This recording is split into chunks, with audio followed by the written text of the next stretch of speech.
दोस्तों आज की कहानी है दीदी मैं मटर की कचौड़ी बनाती हूँ खाकर ही जाना।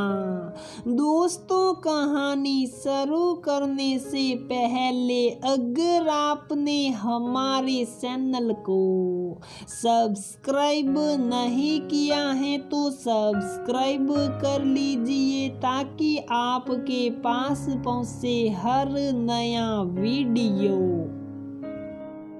सुबह 8 बजे जीजू की कॉल पर सुशी हैरान हो उठी। चिंतित होकर फोन रिसीव किया। सुशी कल रात जाने क्यों तुम्हारी दीदी का बीपी हाई हो गया।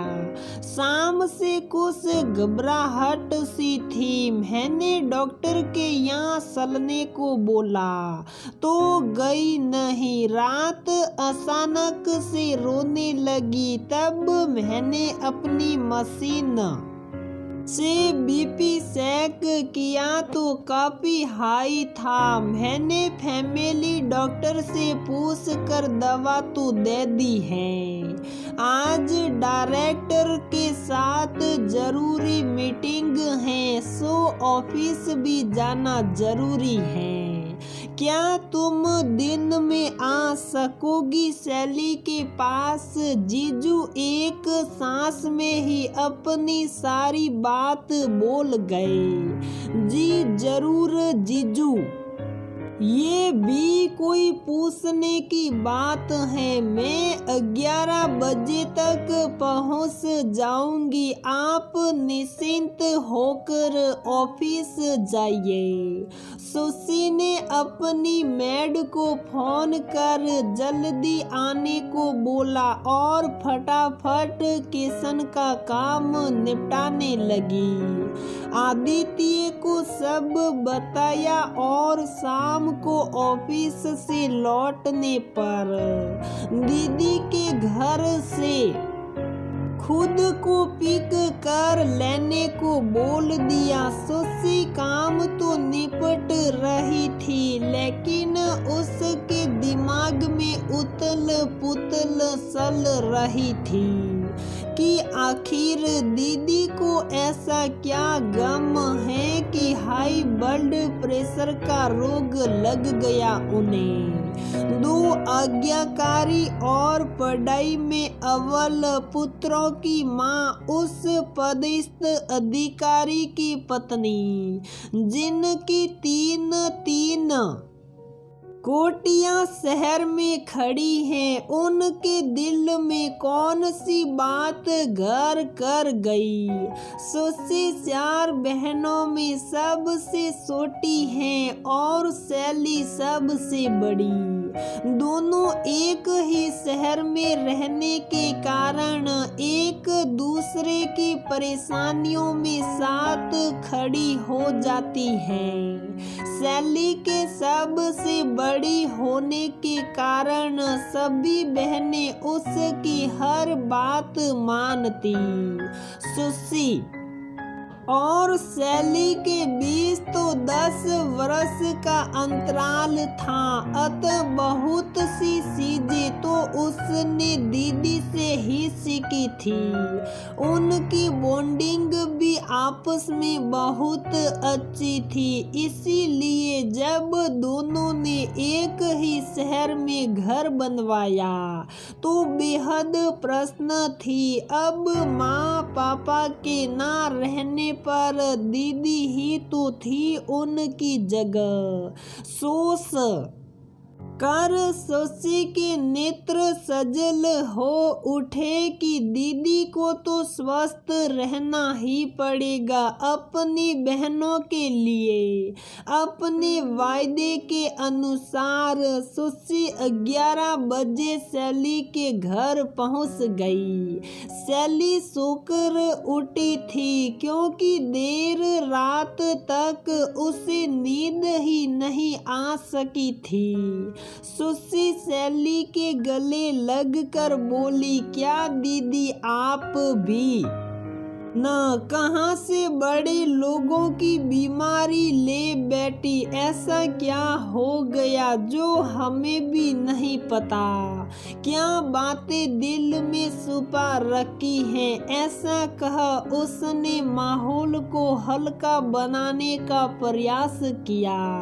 सैली कुछ नहीं बोली, बस मुस्कुरा दी। जानती थी कि अब ये सुटकी तो जान ही खा जाएगी। अतः टालती हुई धीरे से बोली, मैं फ्रेश होकर आती हूँ, फिर साथ नाश्ता करेंगे। जानती हूँ तुम ऐसे ही भाग आई होगी।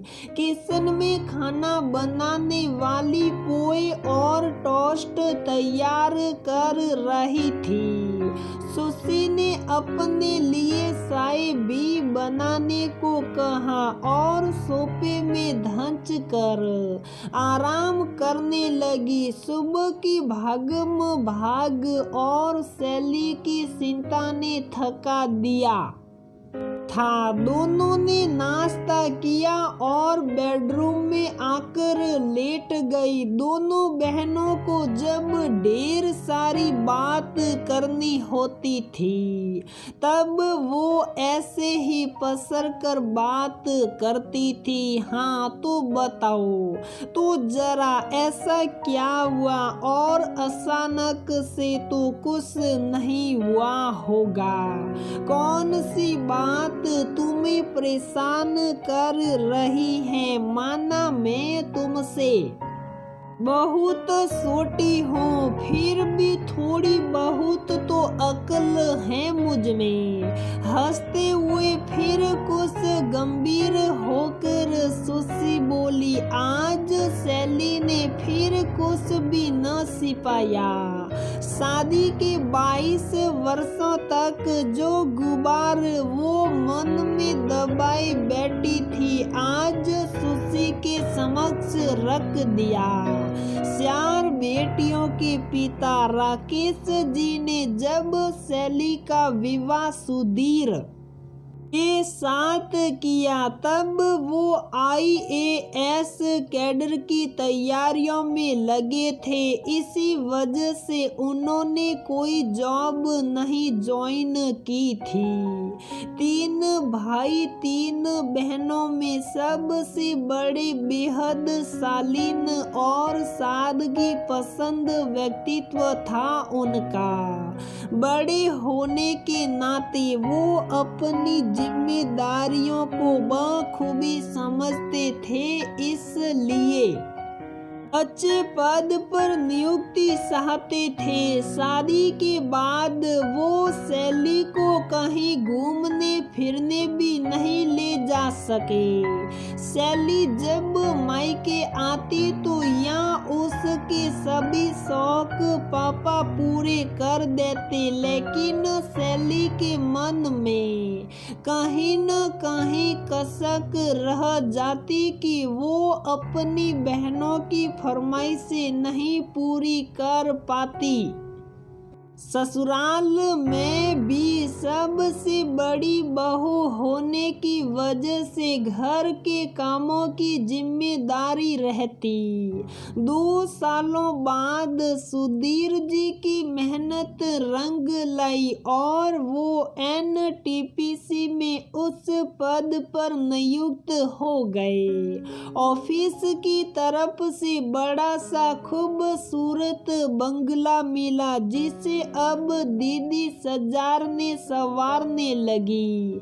फिर 2 प्यारे बेटों की माँ बनना, उनकी देख रेख में समय बिताने लगी। अब उनके पास सभी कुछ था, लेकिन विवाह के बाद का 2 वर्ष का समय उनके दिलो दिमाग से नहीं निकल सका। अंत मूर्ख स्वभाव की होने के कारण माँ से भी कभी कुछ न कह सकी, न ही अपने पति से तुम्हारी शादी हुई। सुशी तब देखो ना आदित्य तुम्हें कश्मीर की वादियों में ले गए थे हनीमून मनाने। मेरे साथ तो ऐसा कुछ भी नहीं हुआ।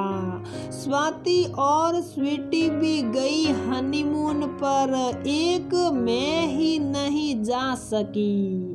पापा ने मेरी भी शादी एक नौकरी पैसा इंसान से की होती तो मैं भी जा सकती।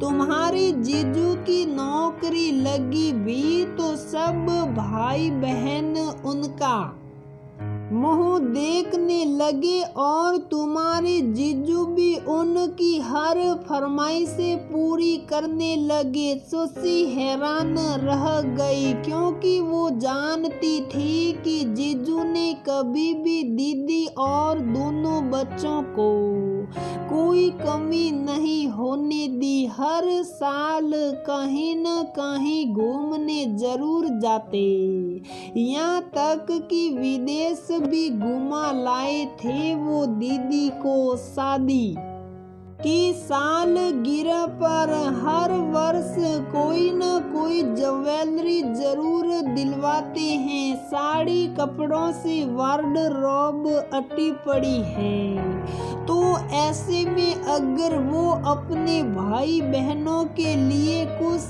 कर भी देते हैं तो क्या?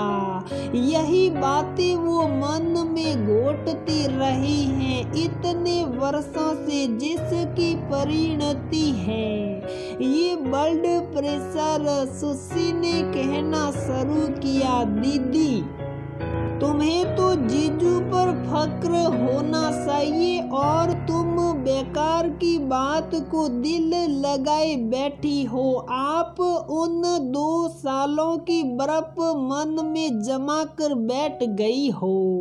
उस बीते कल से अपना आज क्यों खराब करने पर तुली हो? माना आदित्य मेरा ख्याल रखते हैं तो जीजू भी तो आपका रखते हैं। दीदी जो हमारे पास नहीं या बस में नहीं, उनके बारे में सोच कर मन खराब करने से क्या फायदा?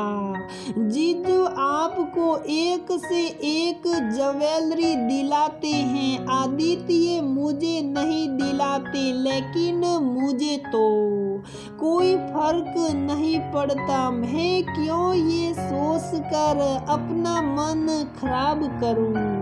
जो हमारे पास है उसमें ही खुश रहना समझदारी है। आपके पास 3 कोटियां हैं, मेरे पास तो एक ही है, तो क्या मैं इसी बात पर दुखी हो जाऊं? नहीं दीदी, बिल्कुल भी नहीं।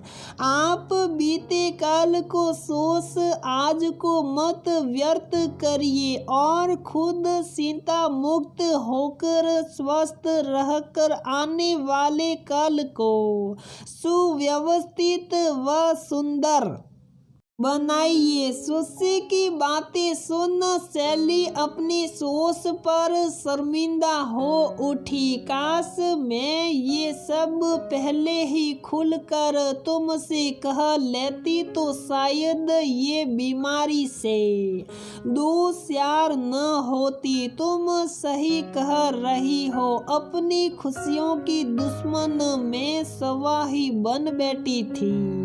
अब से बीती बातें बिल्कुल भी नहीं सोचूंगी कह कर शैली ने सुशी का माथा चूम लिया। दिल के गुबार को निकाल शैली बहुत हल्का महसूस कर रही थी।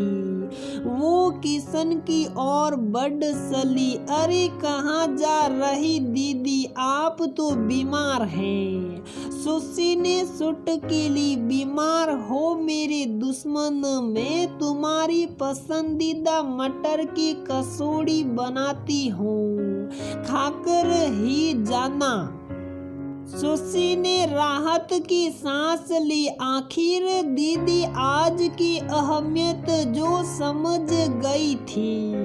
दोस्तों, अक्सर ऐसा हो जाता है कि मन में अतीत की कोई बात फांस बनकर दिल में चुभी रह जाती है, जिससे हमारा वर्तमान भी प्रभावित हो जाता है।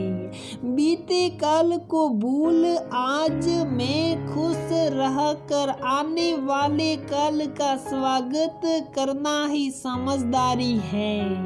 तो दोस्तों, हमारी ये कहानी यहीं पर समाप्त होती है। अगर आपको हमारी ये कहानी पसंद आती है तो प्लीज वीडियो को लाइक करें, शेयर करें और हमारे चैनल को सब्सक्राइब जरूर करें।